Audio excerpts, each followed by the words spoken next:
E aí galera, tudo bem? Estamos de novo aqui falando de Kazuo Ishiguro. É o segundo módulo, o segundo grupo de vídeos sobre a segunda parte do livro. E eu fecho aí a segunda parte. E se você está acompanhando as leituras, acompanhando os tópicos, espero que esteja tirando bons temas de redação a partir dessa nossa análise. Então, vem comigo. E aí pessoal, tudo bem? Meu nome é Sérgio Monteiro, sou aqui do canal do Monteiro. Estou discutindo com vocês o 14º capítulo da obra Não Me Abandone Jamais, de Kazuo Ishiguro. O 14º capítulo, pessoal, conversa com a conversa da Ruth e a Chris. Veja bem, quando elas saem ali do restaurante, né, no 13º capítulo, vamos lembrar, o 13º capítulo termina com aquela humilhação da Ruth com o Tommy dentro da lanchonete enquanto eles estavam ali comendo. Quando eles saem da lanchonete lá na rua, eles vão andando pelas ruas e entram numa loja grande de departamentos, né? Daí sentido ser loja de departamento.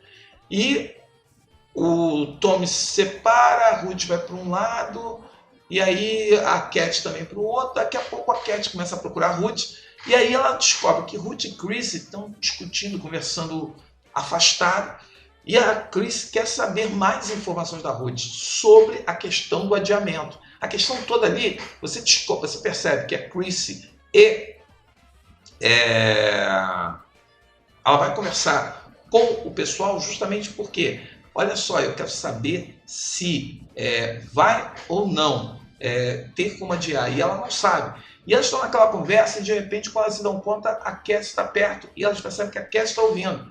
E aí as duas ficam em silêncio, o negócio fica muito tipo, não queria conversar com os outros, queria conversar com a Ruth. E aí a Ruth sai já com a cara já amarrada para cima da Cat, porque ela sabe que a Cat estava ouvindo a conversa, e não era para a Cat ouvir a conversa. E eles vão para a rua, o Rodney sempre com aquela coisa do uhul, querendo botar o espírito lá no alto, mas o papo estava mais azedo do que qualquer outra coisa. E eles acham o escritório. Está ali o escritório. E eles vão para o escritório. E aí ficam parados olhando, e aí vem a tal da mulher que poderia ser a possível Ruth. E elas ficam olhando ali, aquela coisa, e a Ruth ela fica como se estivesse gelado, né? Olhando aquilo. E aí as pessoas do escritório, quando vem aquele grupinho de jovens olhando pelo vidro, fazem aceno para eles, aqui, e aí eles ficam com vergonha e saem. E nisso que sai, quer dizer, eles vão afastando-se dali, e a Ruth ela se isola, senta numa grade, aí fica olhando para o mar, aí o Rodney fica lá brincando de se equilibrar lá na cerca, aí a mesma coisa começa a ser feita pelo Tommy, e aí, né, quando eles estão discutindo se vão voltar ou não para poder ficar olhando o vidro para ver a mulher, quem eles assistem? A tal possível vindo na direção deles na rua.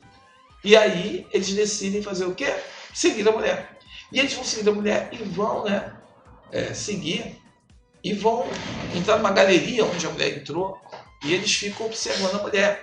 E eles se dão conta que a mulher, assim, estão forçando muito a barra para dizer que ela é uma possível Ruth.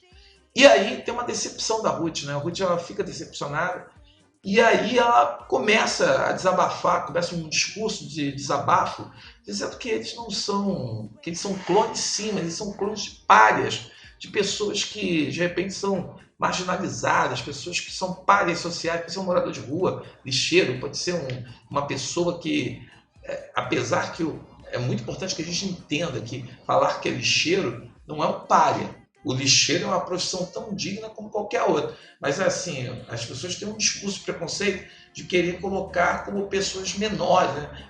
Eu não sou um clone de um ministro, não sou clone de um grande atleta, eu sou clone de uma pessoa qualquer aí no caso. Eu acho que essa é a expressão correta, é de uma pessoa qualquer. E ela faz todo um discurso de desabafo, joga para fora aquilo, e no final de tudo, os veteranos, a Chris e o Rodney, falam que estão indo para o apartamento do Martin. E eles perguntam se alguém vai. E a Ruth decide ir. E a Cat diz que não. E aí a Ruth começa de novo a fazer aquele discurso irônico, sarcástico em relação à Cat, que a Cat é toda certinha, que a Cat não é rebelde, que a Cat não faz nada que não pode, blá blá blá. E aí o Tommy também decide ficar com a Cat. E aí a Ruth acaba entre os veteranos, vão visitar o tal Martin, e os dois ficam lá parados, a Cat e o Ruth, a Cat e o Tommy, olhando para a paisagem e, tipo, claro, conversando sobre quem? Sobre Ruth, que é o ponto aí dos dois. E o 14º capítulo termina assim. No 15º capítulo, o Tommy faz uma proposta para a Cat. Pô, vocês lembram que eu toda hora trocando Ruth com Cat, Cat com Ruth, putz. A Cat, de que vamos procurar a fita que você perdeu em Hession. Afinal, está em Norfolk. E aí, onde que eles podem procurar? O Tommy diz, eu não sei onde procurar. E a Cat, ela diz, ó, a gente tem que ir para uma loja que venda coisas usadas, coisas antigas. Vamos andar pela rua que a gente vai lá. E eles entraram numa rua que tinha umas 4 lojas com isso. E eles entram numa loja, que é um brechó, na verdade, vão ficar procurando as coisas e vão achar a fita. Quer dizer, quem vai achar é a Cat.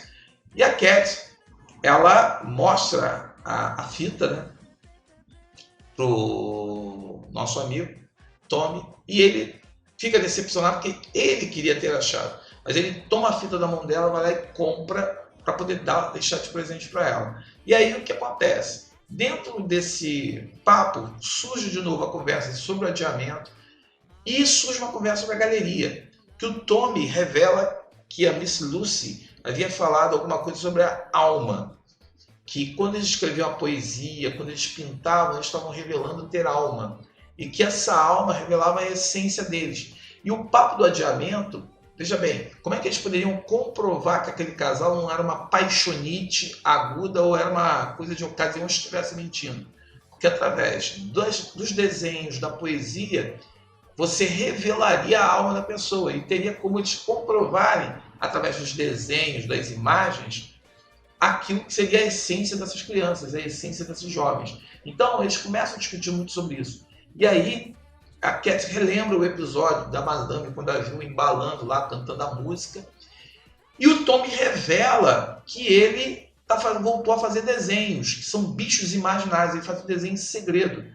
Por conta justamente disso, né? Dessa coisa de tentar mostrar, através do desenho, a alma dele, a essência dele. E como que isso, no caso, seria importante que, caso ele quisesse um adiamento. E ele não revela, ele está revelando isso para Cat. E a Cat, ela no caso, vai falar, poxa, legal e tudo mais, e o papo termina por aí. No 16º capítulo, a viagem de volta acontece, e a Cat, ela decide não revelar que eles compraram a fita, que o Tommy teria comprado a fita para ela. Até porque o ambiente não estava muito para ficar uma coisa muito agradável. Você vê que nesse capítulo aumenta, ela chama atenção para o aumento de saída de veteranos do casario, e que a casa vai mudando, né? Vão chegando alguns novatos, mas muitos veteranos estão saindo e a casa vai mudando. E Tommy mostra os desenhos a Cat. Ela vê que ele está lá descalço, no pátio, lá perto de um lugar meio que abandonado, num galpão, e ela vai lá para poder ver o que é. E lá ela vê que tem um sofá, aí ela vê que está descalço, a bota dele está ali, ele está reclamando, ele pede desculpas pelo pé fedido dele, e aí ele começa a mostrar os desenhos. E aí, eles, no caso, a Cat, ela está vendo o desenho, ela fala, ela não quer magoar o Tony, então ela vai, diz que, poxa, você está se dedicando bastante, você aqui, pô, você tem que ter muita força de vontade para ver esses desenhozinhos, poxa, você está fazendo umas coisas assim bem insistentes, mas na verdade ela não gostou do desenho, só que ela não queria magoar o Tommy. E aí, né, o que vai acontecer? Os fingimentos da Ruth voltam a ser assunto e voltam a ser debatido nessa passagem aí. E a Ruth, numa das conversas que ela tem com a Cat no quarto, ela começa a mexer nas fitas lá da Cat no quarto dela, e aí ela vê a fita. E aí ela revela que o Tommy comprou. E a Ruth, ela fica um tanto magoada, mas com inveja. Ela não gosta de saber que o Tommy comprou uma coisa para a Ruth e não falou nada para a Cat e não falou nada com ela. Isso mexe com ela abala muito com a Ruth. E aí vai acontecer justamente o quê? A Ruth e o Tommy vão estar perto do cemitério um dia e conversam sobre a teoria da galeria. E a Ruth acha a coisa ridícula, patética. E aí a Cat aparece e a Ruth, quando fala sobre a questão da galeria, quando o papo galeria vem, a Ruth, para poder magoar de novo o Tommy, o que ela diz? Esses desenhos que você faz, galeria, cara, até a Cat sabe que seus desenhos são horrorosos. Ela estava rindo comigo lá no quarto. E sabe aquele papo de você ter uma amiga que você fica contando uma coisa aqui com ela, tipo confidência? A Ruth, as confidências que a Ruth faz com a Cat ela se mantém fiel não revelando nada, mas a Ruth, na primeira chance que ela tem para poder bater, para poder espezinhar, para poder magoar, machucar, ela faz, sem nenhuma consideração. E aí eu fico falando sobre as amizades tóxicas, né? Essa coisa da gente, de repente, a necessidade da gente, de repente, reconhecer que nós temos pessoas que não acrescentam nada às nossas vidas, apenas atrapalham. E a Ruth é isso, a Ruth é aquela pessoa tóxica, aquela pessoa que é movida por inveja, ela sabe que ela não consegue ter uma amizade verdadeira. Ela precisa estar sempre se reafirmando, se colocando acima dos outros. E assim, ela revela para o Tommy que ela e a Cat ficaram rindo dos desenhos, falando que os desenhos eram ridículos. E a Cat, para variar, a outra não estava falando mentira, ela não sabia o que dizer, e a única coisa que ela fez foi sair, como sempre, batendo firme o pé, para revelar que ela não gostou da história, que aquela história estava totalmente contrária, estava totalmente azeda, que não havia nada, não havia motivo da Ruth trazer aquilo para poder estragar o momento. Já do 17º capítulo, bem, a Cat está meio de saco cheio dessas histórias, né? E qual é o efeito, no caso, que isso vai fazer? Quer dizer, ela vai perceber que o clima entre eles não está bom. As coisas estão distantes.